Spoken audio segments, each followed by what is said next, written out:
Hi there, thanks for joining me. Happy New Year. Today I'm going to be working on this Winsor & Newton 12 by 10 inch canvas board. I'm going to be using up some of this leftover sand paint texture that I made. Kept it in this tub with some food wrap over it, and it's actually really good. It's been quite a few weeks now.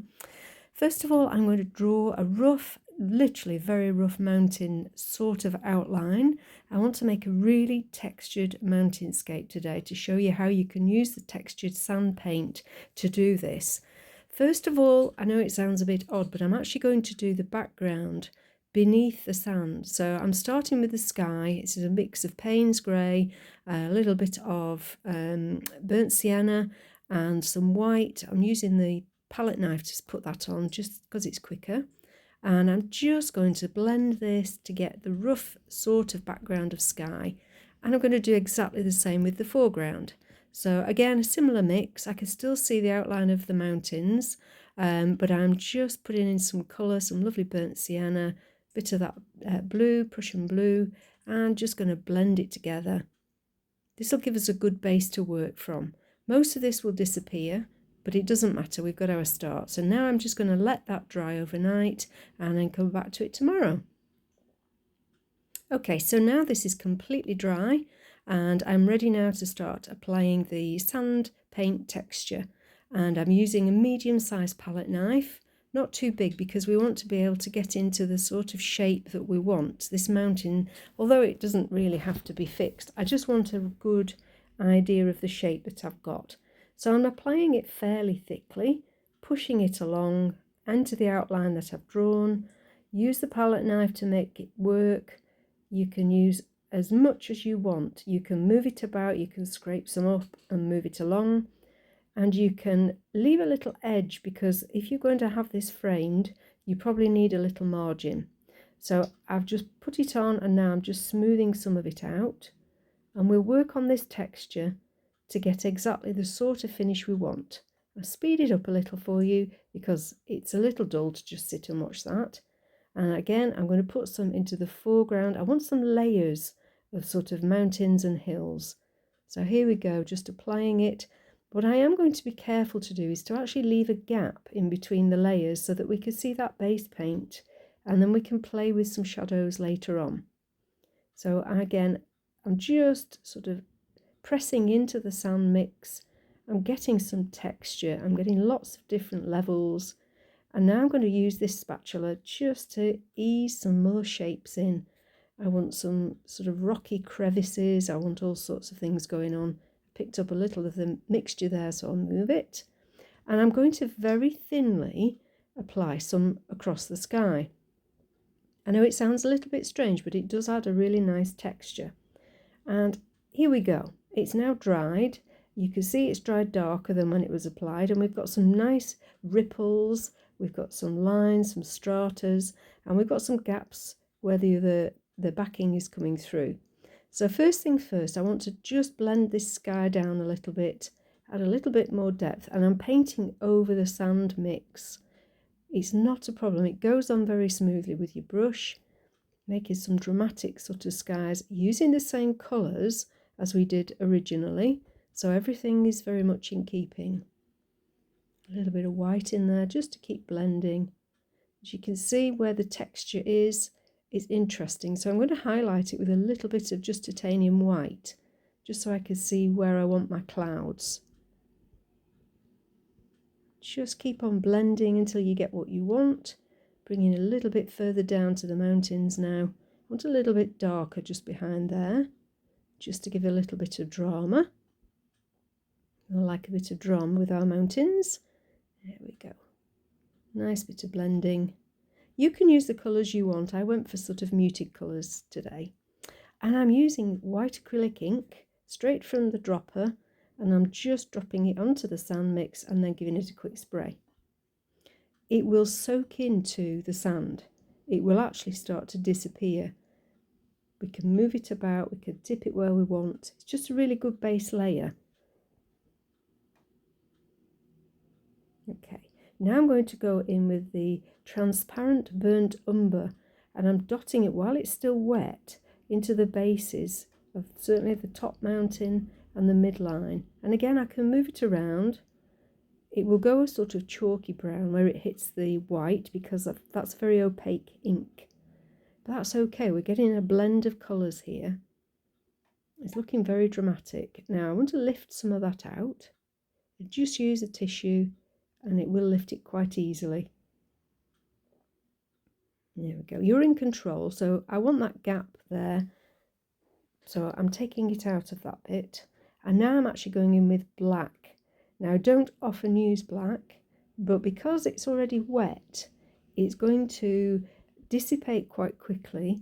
It's going to blend with the white and blend with the brown, because we want some base at the sort of foot of the mountains. In order to make it pop at the top, we need a bit of dark underneath. And again, whoa, that's effective. Looks exciting. Now, it's quite heavy, and I want to lift out some of that colour. So I've wet a brush, and I'm just rolling it into that ink. And that will apply it onto other areas, but it's also lifting some of that intensity out. So give it a good swirl, take your brush away and wash it, and then do the same thing until you're happy. Remember that this is acrylic and it will always dry slightly darker.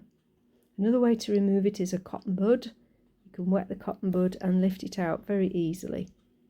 Okay, so it's looking good, and I'm going to use this wet ink with some white, titanium white, and just start to blend. So you can see I'm pulling some of the ink with the brush, mixing it with the white. Everything is in harmony because all the colours are very similar. So we can brush that across, move it around and give us a little bit of foreground. And now I'm going to use this rounded spatula, this rounded palette knife, and scrape some titanium white paint over the top of those ridges. Because we've got a darker colour beneath, it's showing really well, can you see? So this is where I'm up to for now, and I'm going to leave this to dry for a little while. Okay, so nice and dry now. As you can see, everything is settled, the ink has completely dried, and we've got some gaps, and I'm now going to start to fill those in with a sort of shadow. All the mountains will have shadow, and I'm actually using a Prussian blue hue with a little bit of white. It's a nice cold blue. Ultramarine is nice, but it's not cold enough for this, so I'm actually using Prussian, and I'm putting some of the paint straight in, quite thick. There you go, you can see there where it's dark, that's the pure Prussian blue applied straight from the palette that I've got.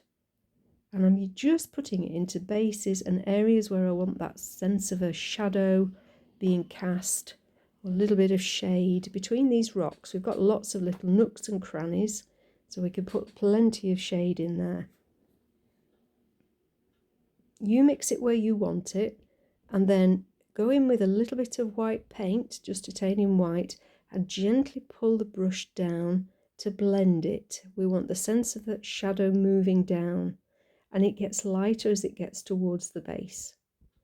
And I've put a little bit of grey in there, a little bit of Payne's grey, just to add a little more depth. And again, I'm pulling it into that darkest part. It's really going to start to make the white areas of the mountains really stand out, and you'll see soon it's how effective that is. One of the biggest fears really in painting is to add too much dark, but the beauty of acrylics is that rarely happens because you can go over it with lighter colours later. So I'm just carefully applying it with this flat brush into the areas. You use your imagination, or perhaps use a reference, and place it where you want it. There we go, speed it up for you a little bit. That's good. And so now we can see we've got a few little lighter areas here. We've still got some shadow though, so I'm just mixing in a very pale mix of the Prussian blue and white. And that's beginning to look very effective. We've got some valleys, we've got some dips, and we've got some sort of areas. I put a little bit of sort of an ochre burnt sienna in there. Now we need to do something with the foreground a little bit. So again, I'm just adding in a few shadow areas. I'm just blending and softening some of the colours that we've already put in, and I'm putting a little bit of sand colour highlight on this foreground set of mountains rather than white. I don't want it to look like too much like snow nearer to us, so I'm just going with a beige sand colour, and I'm just picking out some of those highlights and blending the darker colours where I feel it's necessary. And now I'm actually using a little bit of that burnt sienna and the sand mix in the foreground, giving a little bit of sort of earth colour. And at the base of these I'm going to use the Prussian blue, and I'm just going to pull in a sense of shadow because we do have a little bit of shade from these rocks at the front. So that will just give that little bit of grounding. We don't want them looking like they're floating. There we go, pulling that along, blending it in.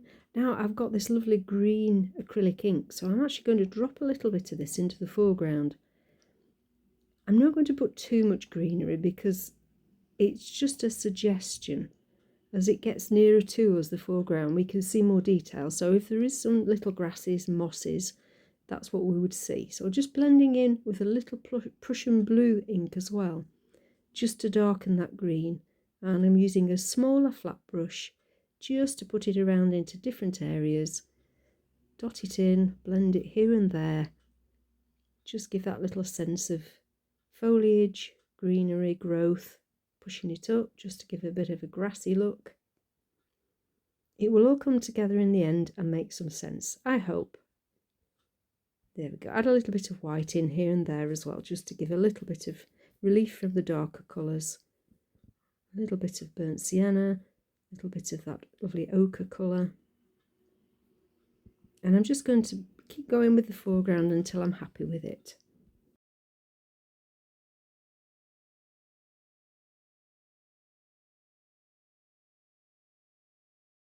Smashing, it's coming together nicely. As you can see, I've done a little work on this area here. I've connected that, and I've put a little bit of that Prussian blue as a shadow. In fact, that little bit there needs a little bit more. Let's blend that in.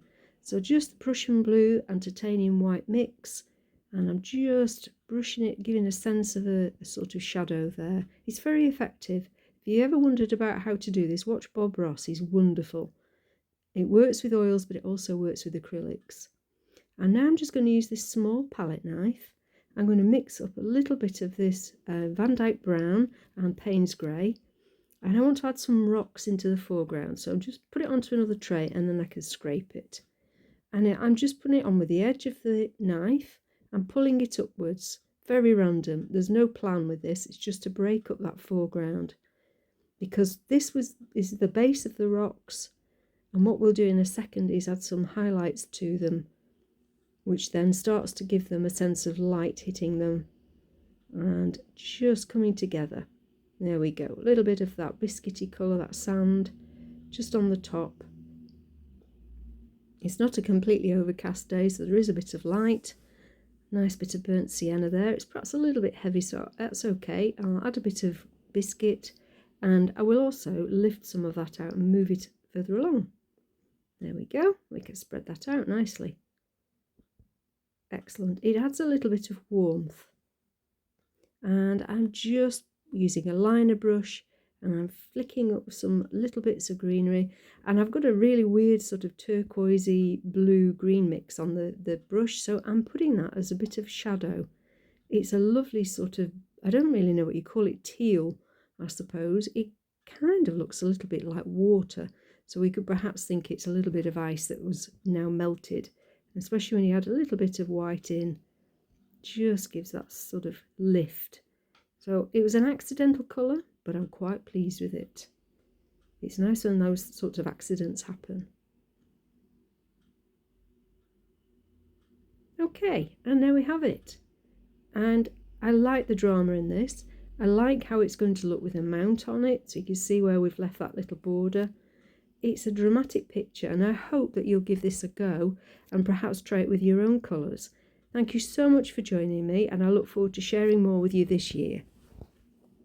Please don't forget to like and subscribe. I'll see you again soon. Keep painting. Bye bye.